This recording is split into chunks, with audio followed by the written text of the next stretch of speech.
لو كانوا يعلمون. يا أيها الذين آمنوا لا تقولوا راعنا وقولوا انظرنا واسمعوا وللكافرين عذاب أليم. ما يود الذين كفروا من أهل الكتاب ولا المشركين أن ينزل عليكم من خير من ربكم والله يختص برحمته من يشاء والله ذو الفضل العظيم. ما ننسخ من آية أو ننسها نأت بخير منها أو مثلها. ألم تعلم أن الله على كل شيء قدير. ألم تعلم أن الله له ملك السماوات والأرض وما لكم من دون الله من ولي ولا نصير. أم تريدون أن تسألوا رسولكم كما سئل موسى من قبل ومن يتبدل الكفر بالإيمان فقد ضل سواء السبيل.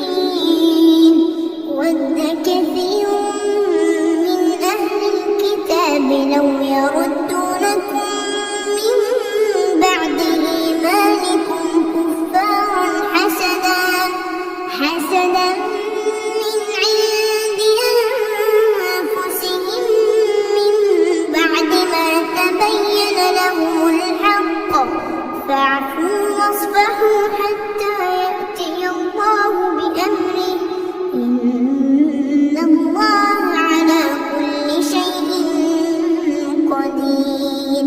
وأقيموا الصلاة وآتوا الزكاة وما تقدموا لأنفسكم من خير تجدوه عند الله إن الله بما تعملون بصير.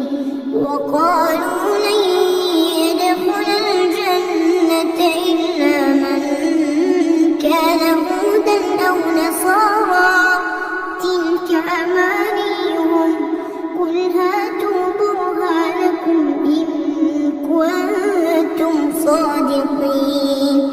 بلى من أسلم وجهه لله وهو محسن فله أجره عند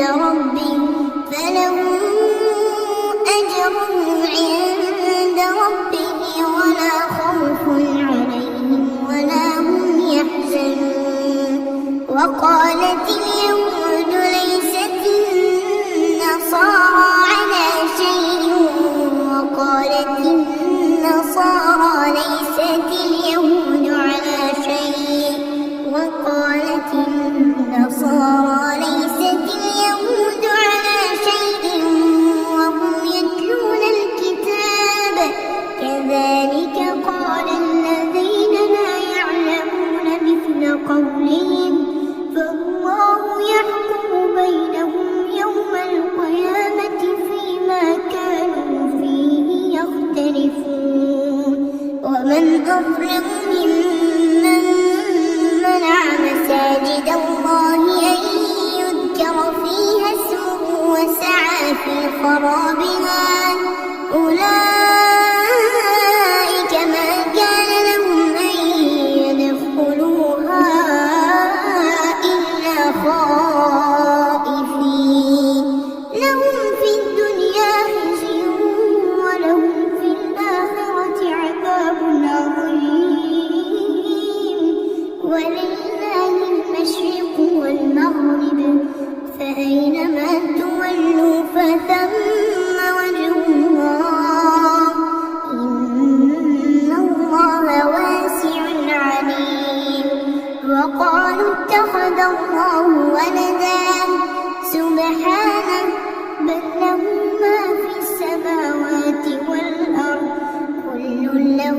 قانتون بديع السماوات والأرض وإذا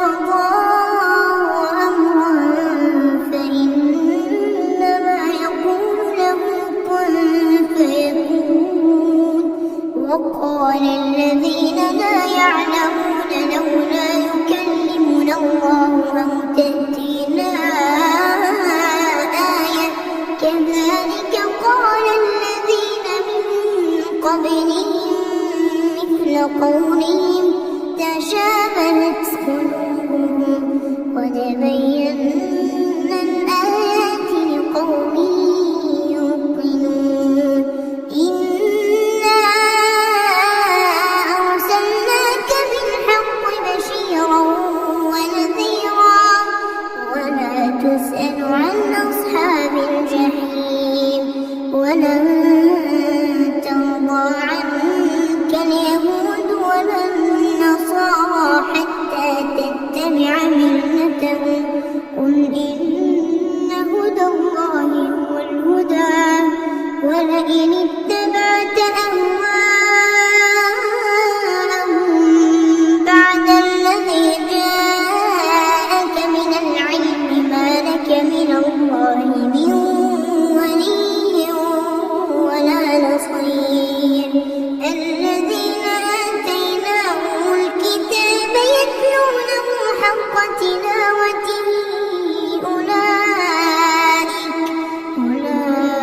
أولئك يؤمنون به ومن يكفر به فأولئك هم الخاسرون يا بني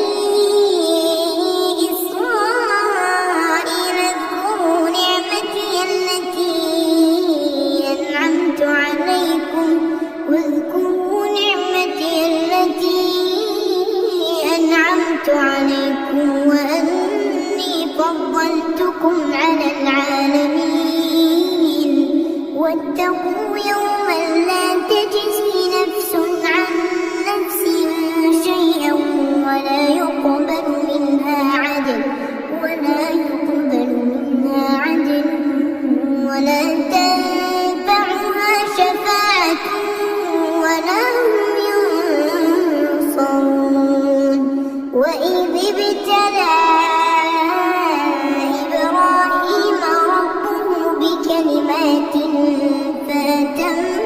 فأتمهن قال إني جاعلك للناس إماما قال ومن ذريتي قال لا ينال عهد الظالمين وإذ جعلنا البيت مثابة للناس وأمنا واتخذوا من مقام إبراهيم مصلى وعهدنا إلى إبراهيم وإسماعيل أن طهرا بيتي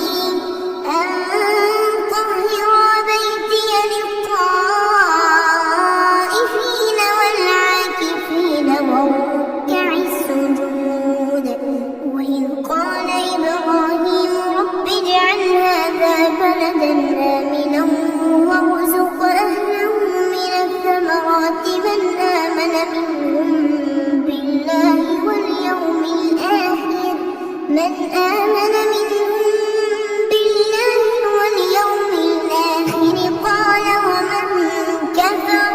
قال ومن كفر فأمتعه قليلا ثم أضطره إلى عذاب النار وبئس المصير وإذ يرفع إبراهيم القواعد من البيت وإسماعيل ربنا تقبل منا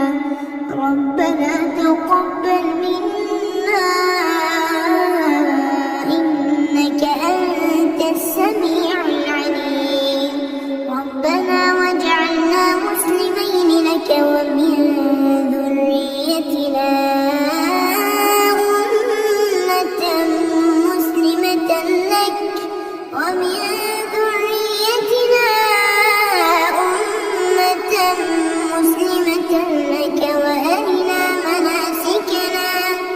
وأرنا مناسكنا وتب علينا إنك أنت التواب الرحيم. ربنا وابعث فيهم رسولا منهم يتلو عليهم آياتك ويعلمهم الكتاب والحكمة ويزكيهم إنك أنت العزيز الحكيم.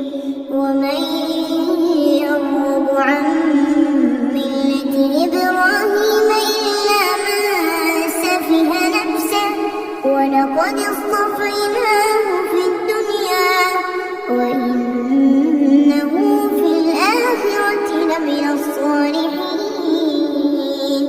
إذ قال له ربه أسلم قال أسلمت لرب العالمين.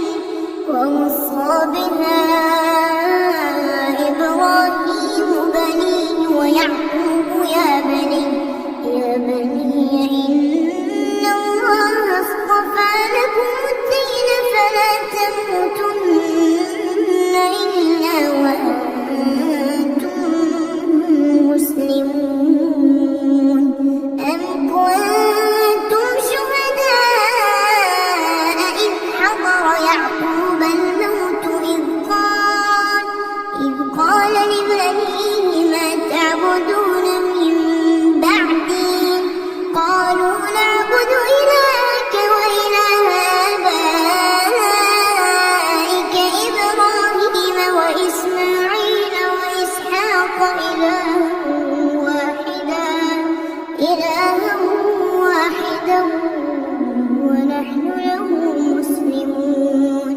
تلك أمة قد خلت لها ما كسبت ولكم ما كسبتم ولا تسألون عما كانوا يعملون.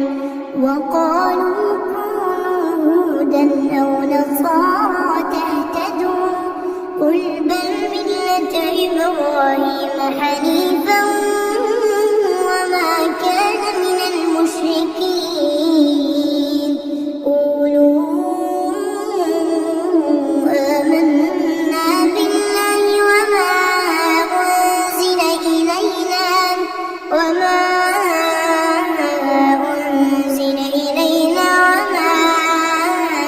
أنزل إلى إبراهيم وإسماعيل وإسحاق ويعقوب والأسباط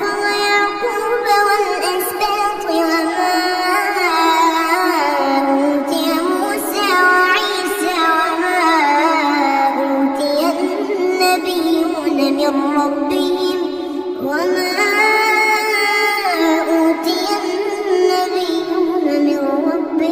لا نفرق بين أحد منهم ونحن له مسلمون.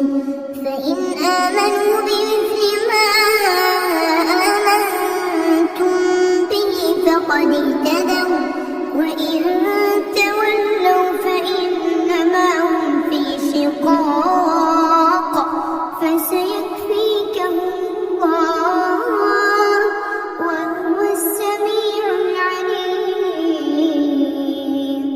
صبغة الله ومن أحسن من الله صبغة ونحن له عابدون. قل أتحاجوننا في الله وهو ربنا وربكم ولنا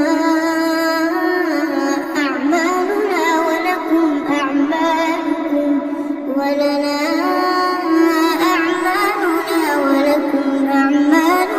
ونحن له مخلصون. أم تقولون إن إبراهيم وإسماعيل وإسحاق ويعقوب والأسباط كانوا هودا أو نصارى قل أأنتم أعلم أم الله ومن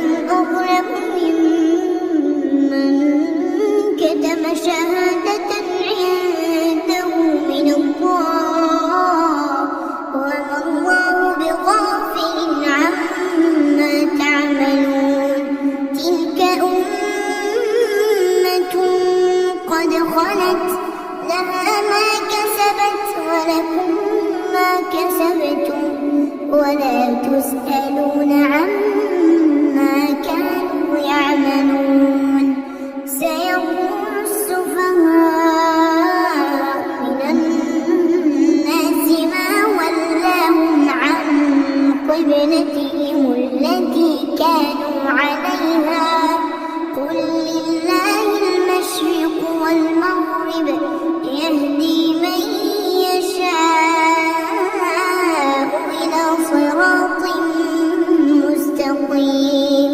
وكذلك جعلناكم أمة وسطا لتكونوا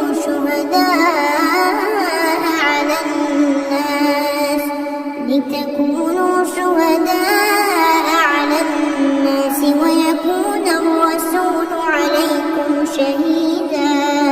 وما جعلنا القبلة التي كنت عليها إلا لنعلم من يتبع الرسول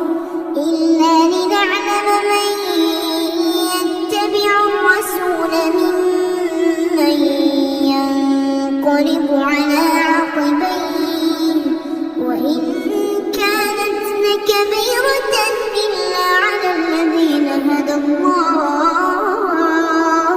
وما كان الله ليضيع إيمانكم إن الله بالناس لرءوف رحيم. قد نرى تقلب وجهك في السماء فلنولينك قبلة ترضاها فول وجهك شطر المسجد الحرام وحيث ما كنتم فولوا وجوهكم شطره وإن الذين أوتوا الكتاب ليعلمون أنه الحق من ربهم وما الله بغافل عما يعملون. ولئن أتيت الذين أوتوا الكتاب بكل آية ما تبعوا قبلتك